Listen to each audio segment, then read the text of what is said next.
Zero power bill ఎలా వస్తుంది? ఈ జీరో పవర్ బిల్ ఎవరికొస్తుంది?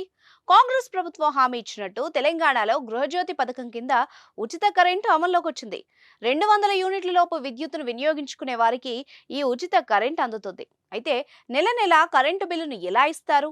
ఆర్టీసీలో మహిళలకు ఉచిత బస్సు ప్రయాణం కల్పించినప్పుడు వాళ్ళకి ఆధార్ కార్డును చూపించాలన్న నిబంధన పెట్టారు. Avira Women's Day special offer 50% off on IUI IVF valid till 8th March.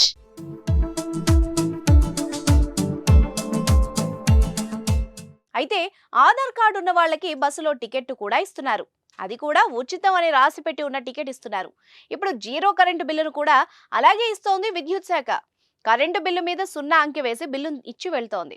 అయితే దీనికి తప్పనిసరిగా చేయాల్సిన పనులు కొన్ని నిబంధనలు ఉన్నాయి. అందులో మొదటిది రేషన్ కార్డు ఉండి ప్రజాపాలనలో దరఖాస్తు చేసుకున్న వాళ్ళకి మాత్రమే ఈ ఫ్రీ కరెంట్ ఫెసిలిటీ ఉంటుంది. ఇది ఫిబ్రవరి నెల నుంచి అమల్లోకి రావడంతో మార్చిలో కరెంటు బిల్లు చెల్లించాల్సిన అవసరం లేదు. అయితే కరెంటు బిల్లు గతంలో ఇచ్చినట్టే ఇప్పుడు కూడా ఇస్తారు. అందులో వినియోగదారుడు వాడిన కరెంటు యూనిట్లు, ఆ యూనిట్లకైన ఖర్చును కూడా చూపిస్తారు. నెల మొత్తానికి వినియోగదారుడు ఎంత విలువైన కరెంటును వాడుకున్నాడు అన్నది చూపిస్తారు. అయితే చెల్లించవలసిన బిల్లు అనే చోట మాత్రం 0 అంకె వేస్తారు. అంటే ఆ వినియోగదారుడు బిల్లు చెల్లించాల్సిన అవసరం లేదు.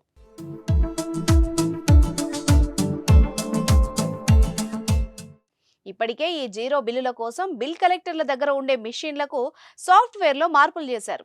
మార్చి 1వ తేదీ నుంచి 0 బిల్లుల్ని జనరేట్ చేసేందుకు ఏర్పాట్లు కూడా చేశారు.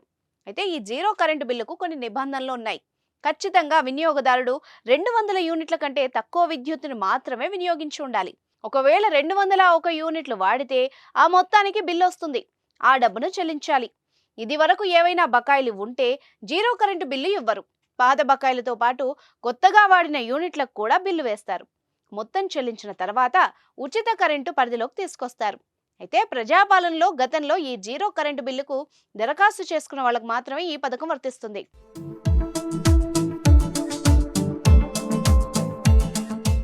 ఎలాంటి దరఖాస్తు చేసుకుని వాళ్లకు ఈ పథకం వర్తించదు.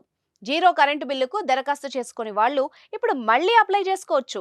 మీ గ్రామ పంచాయతీ, మండల కార్యాలయం లేదా మున్సిపల్ కార్పొరేషన్ కు అవసరమైన పత్రాలతో వెళ్లి భౌతిక దరఖాస్తు ఫారం అందజేయాలి. ఈ దరఖాస్తు ఫారాన్ని అధికారిక వెబ్సైట్ నుంచి డౌన్లోడ్ చేసుకోవచ్చు.